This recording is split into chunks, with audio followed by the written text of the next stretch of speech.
వదిలేమని చెప్పట్లేదు. అంత స్ట్రెస్ చేయొద్దని చెప్తున్నాను. మీరు అలా పరువు పరువు అనటం వల్ల ఏం జరుగుతుంది అంటే వాళ్ళక్కడ పిల్లలు అబద్ధాలు చెప్పడం నేర్చుకుంటారు. మీ పిల్లలు మీకు తెలిసైనా తెలియకైనా సీక్రెట్ గా ఏడ్చినా మీ పేరెంటింగ్ రాంగ్ అయినట్టే.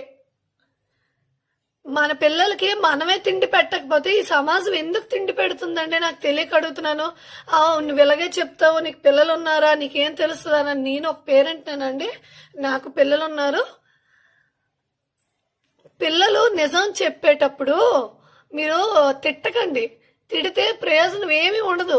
ఓహో నిజం చెప్పావా అని సంతోషించండి. రేపటి నుంచి వాళ్ళు మీకు నిజం చెప్పడం స్టార్ట్ చేస్తారు.